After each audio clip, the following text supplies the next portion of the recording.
What's going on, y'all? Welcome back to the show. I took a little bit of a hiatus. I got shadow banned from YouTube for making non-political videos about the former president.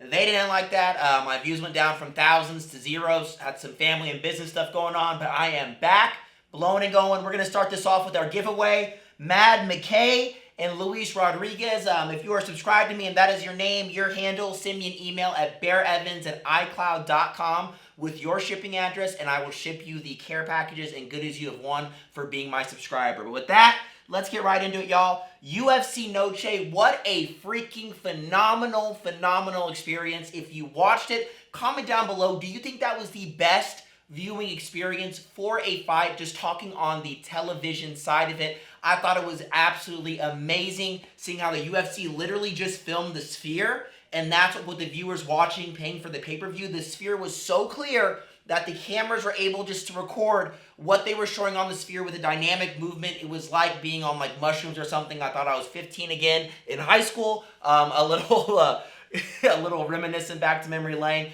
Absolutely amazing card, guys. Obviously, I want to cover the Sean O'Malley fight, go a little bit to Alexa Grasso, but it would not be right to talk about UFC Noche without going over this card. Starting with Raul Rosas Jr.'s, I want to say this card was the best card I've ever seen when it comes to terms of fighters fighting it out, turning it into a dogfight, and really showing that heart and grit and just overall tenacity. Obviously, it carried on the Mexican Independence Day spirit beautifully. Absolutely love the way my Mexicans are representing their culture and their fighting spirit. Absolutely amazing. I want to say the card was absolutely awesome until the Valentina Shevchenko Alexa Grasso card and the Merab O'Malley fight. Those two were the Merab O'Malley was actually extremely exciting, but in terms of overall action and excitement, the co-main event and main event were the most boring fights on the card by far. Was it Merab's fault? Absolutely no. Was it Shevchenko's fault? Absolutely no. It has to do with their partners as well, too. You know, it takes two to tango. But if people are like, oh, Bear, what about the Rosas Jr. fight? Guys, Rosas Jr., he improved levels, opening up the prelims. Yes, is he normally a boring fighter? Absolutely. You know, he doesn't get knockouts. He goes for the submission. Great at wrestling, but remember, he's still a kid and doesn't have a lot of strength yet, right? He has to get stronger in those positions, and as he gets older and builds more muscle and gets into his prime, he will get better. But Rosas Jr. showed an immense 180 on his striking, guys. He was setting up his strikes, picking his shots. He looked like a good boxer, like a kid who has been striking or getting better. I'm so happy he's not leading with his face as much. Now, I want to talk about on the main card, Ronaldo Rodriguez versus Ode Osborne. Obviously, everyone knows Ode Osborne, but Ronaldo Rodriguez was not a guy I really knew about, you know. He's on a little bit of a streak, but, you know, he's not this huge name. I didn't know too much about him, but during the fight, him literally getting knocked down, and he was in such a tight guillotine. He was a sleep guy. Like, basically, Ode choked him out, and somehow this guy fought through it. After his neck was let go, he couldn't even stand up. He was just stuck right here and kept fighting because he had no blood flow to his head. Absolutely amazing. Diego Lopez, amazing performance. I could not believe he did that to Brian Ortega. I really cannot. I thought Ortega was going to win this all day. Diego Lopez, shout out to you. You are now in the top freaking 3 of the featherweight division from number 12. Absolutely stellar performance. Shevchenko Grasso. Very boring fight. I kind of feel like all their fights are kind of like that. It's Shevchenko grappling, Alexa not knowing what to do. Sometimes Alexa gets lucky with her hands. This time, Alexa could just not let go of her hands. I don't know what was wrong, but it's like even her punches were like I don't even know how to explain it from a lady who comes from a boxing background and pedigree. It just seemed like she was not there tonight. Now, guys, why I made this video, we're going to get into it. Merab Dvalishvili versus Sean O'Malley, guys. Merab freaking dominated. He won. He had O'Malley putting his fingers inside the gloves like this. Third round or second round, yeah, right here, nice zoomed in. O'Malley grabbing into Merab's gloves. Literally had multiple fingers at one point. Herb having to step in so much during this fight. So many interesting things happened during this fight. I'm going to kind of talk about it all. In the beginning of the fight, Round one, starting off, Merab and O'Malley's coach, Tim Welch, are going back and forth, kind of yelling at each other before the fight's even taking place, even though the bell's already rang for the first 15 seconds. And Merab's like, Coach, what the hell? How are you letting this happen? Or not Coach, Dean, you know, whatever the fuck. The ref. Sorry, can't use the right word. And the ref's like, dude, knock it off. Tim, you know, excessive coaching. We're going to find you a point if you keep talking to Merab. Really weird start. And for me, guys, comment what you think down below. I made a video about this earlier. Henry Cejudo came out in that Pound for Pound podcast talking about, you know, when O'Malley first came, he was like, hey, guys, I don't have a lot of time. Kamaru Usman, the Nigerian Nightmare, you're the man. Cejudo, how'd you get taken down by Aljamain Sterling twice? Slams his phone down, dunks out of that conversation. Henry Cejudo obviously is very mad about that conversation, but why I'm talking about this and why it has relevance is because Henry Cejudo said very, very fleetingly that he heard O'Malley's back was injured during fight camp. I didn't really see any news media. Everyone picked up that story. But about more of the shock factor, which was, you know, O'Malley, you know, coming in there, leaving the interview, Henry Cejudo being cringy and getting mad, which there's plenty of play and fun things we can talk about and dissect there. But fleetingly, almost verbatim, I'm not going to make you watch the whole interview, Henry Cejudo said, I heard about his camp, his back. I know a little bit of O'Malley's fight camp and how it's been going, and I think he's fucking back. Man, and then it kind of goes right back into a different conversation, talking about O'Malley. He's not good at getting off his back, yada, yada, yada. I have people in the camp. People in Sean's camp are also in my camp. You know, we both live in Arizona. But Henry Cejudo alluded to O'Malley getting injured, guys. So, if you watch the fight, O'Malley did not, he wasn't flying on his feet. He wasn't using his footwork, his feints, or his flickering jab. And so you're like, hey guys, well, the threat of the takedown's there. Why would O'Malley do that, guys? You have to think about this think about this about all the people he's already fought in. He knocked out that one, I can't even think of his name, where he knocked him out 3 times in a row. That was supposed to be like the jiu-jitsu guy that was going to take him. Peter Yan, Aljamain Sterling, okay? So he has fought in 3 kind of pretty credible people with grappling background, Aljamain Sterling obviously being at the forefront of that, and O'Malley the whole time using his footwork, using his stance switches, you know, feinting all the time. It overwhelms the opponents and they go. And O'Malley, the other thing about him, he can do it off his back foot. He's not one of those fighters who gets backed up and he doesn't know what to do, historically speaking. So, the second the fight started, another thing I noticed, O'Malley, what he's known for is when he comes, he's like this. Zen. He's zoned out. When he won the championship belt, he wasn't, he was quiet. New champion O'Malley. He's taking it. He's known for being stoic. All of his coaches, everyone he's ever trained with says that is O'Malley's secret, and why they think he's so different from the rest of them is how calm he is. When he was doing the walkout during the Spheres like this. Like O'Malley, the guy who's known for the confidence, the breath work, the meditation, the stoicism. This guy is so calm. But for the first, he was looking around the Sphere. Look at his walkout again. Was that because there's a lot going on? He wants to take in the moment, even though he said on his podcast that's not what he's here to do. He'll take in the moment afterwards. He was taking in beforewards, uncharacteristic of Sean O'Malley, and he had no foot movement, no footwork. He was not light on his feet. He had no feints. He had no nothing. News and told Aiden Ross that he will be undergoing surgery for a torn labrum after his fight with Merab. Here's what he had to say. I had surgery on October 3rd. I tore my labrum What like the? 10 weeks ago. It's a little, you have a labrum in both your shoulders and your hips. I tore the left labrum in my hip.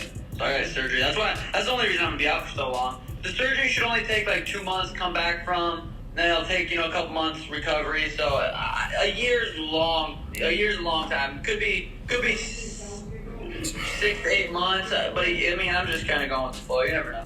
Pull up. I'll be chilling, but man, just UFC won't be the same without me.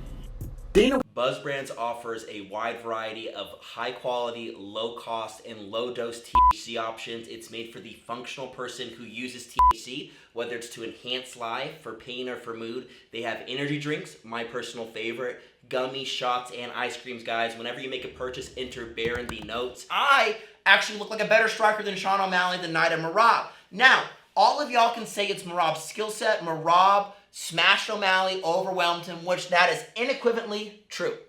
Categorically correct on every level. But the one thing that is also correct, Sean O'Malley was not Sean O'Malley starting off, guys. Look at Sean O'Malley versus Aljamain Sterling. That's the biggest comparative film or fight that we have for a grappler where O'Malley knows it's life or death. If this guy grapples me or touches me, it's over with. That's his only game plan, is to grapple me. O'Malley used his footwork, used his jab, used his stance switches, and used his freaking feints. That is what O'Malley is known for, and what he does is he hides those sneaky punches with his freaking feints, footworks, and stance switches so you can't see it coming, overwhelming them. Remember, guys, like, oh, well, Merab pressured him. Guys, O'Malley knocked out Aljo on the back foot. O'Malley can fight any stance, backwards or forwards, laterally too. If you don't believe me, just look at any of his fights. So all I'm trying to say, I'm not trying to take away anything from Merab, but O'Malley was not O'Malley. Was it an off day? Was Henry Cejudo correct that he was actually injured? We don't know. But one thing I do know, O'Malley has taken this loss like a true champion. He's not like talking all this shit, not doing anything. You know, it sucks. He lost his belly. He's out of there. So I want to go into a couple more interesting things about this fight. But let's just go over to Sean O'Malley's reaction to after losing the fight. A little interesting, a little cryptic. And comment down below, what do you guys think? Celebrating my first loss like it's something funny, dude. It's not funny, man. Everyone's gotta lose sometime, man. Hey, whoa, whoa! Well, boys, we need to get the job done. Appreciate the support. Appreciate the love. Over promised, under delivered. Fun things. Enjoying the family, enjoying the friends, enjoying life. We'll be back. Appreciate you guys.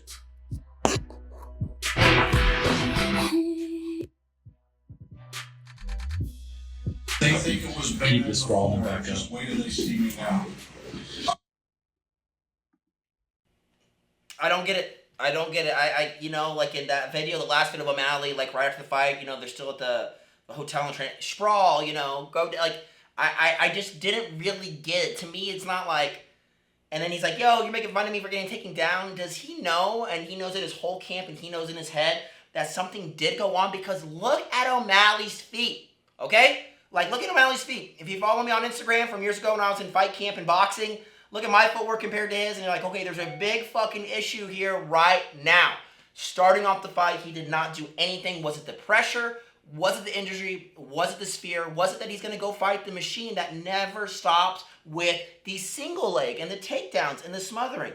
I don't really know, guys. Comment down below what you think. But one thing I also want to throw in there is, I think this was in round 3. Merab, you know, ragdolling O'Malley. Basically, after that first round, when Merab's like, dude, this guy's not even throwing a punch. O'Malley threw no punches, threw no kicks until like the last 30 seconds of the 5th round.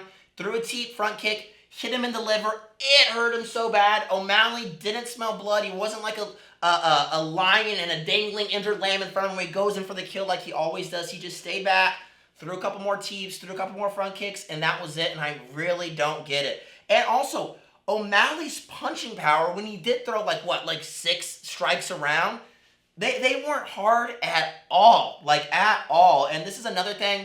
Merab absolutely humiliates O'Malley. I mean, it's kind of what you get. You've been taking a lot of shit. Humiliates O'Malley by kissing him right here. I'm going to show you a little clip here in a second. But then O'Malley does a sucker punch and can't even get the finish. But look when he does the sucker punch. It's like he's not even turning it. He is one of the best, if not the best striker in the UFC. And if he's not the best, guys, so all the people like, Sean O'Malley's gay. He is the most entertaining, dynamic, and fluid freestyle / striker there is, in my freaking opinion. Tell me a striker that is more entertaining to watch than him. I don't know, maybe Adesanya at his peak, okay? So let's go ahead and play this little video right here. Hey, stop them. Let's do that again. Hey, stop them.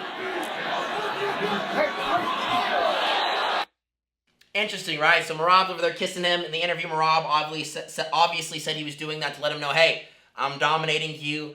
I can do whatever I want to do with you, man. Super embarrassing. He just got absolutely demolished, destroyed. Aljamain Sterling's like, oh, that's what it looks like when you fight someone.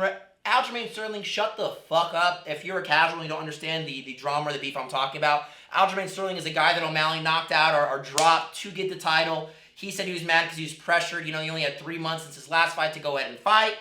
Sean O'Malley, and they pressured him. Even though you did the agreement, you signed on that line, you should have just waited. Brother, not on you. That was a fair fight. I'm telling you, Aljamain Sterling, if you had the extra month or 2 months to do whatever, on the same night, it would have been the same consequence, the same outcome. Now, Merab and Aljo are two completely different fighters.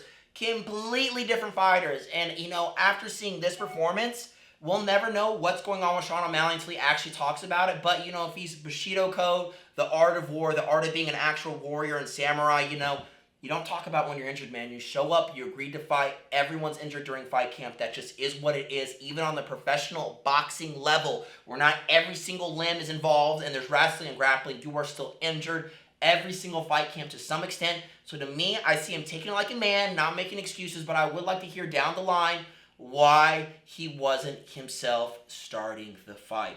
It would have been a different story if Sean O'Malley was using his footwork, doing his feint, switching stances, popping him up, all this shit, using his jab, getting the body, knee down the middle, and he goes for a takedown. And then Merab continues to demolish him, smash him, and ragdoll him. Completely different fight. But the thing is, all I'm saying is, we didn't get to see Sean O'Malley versus Merab. We saw something else.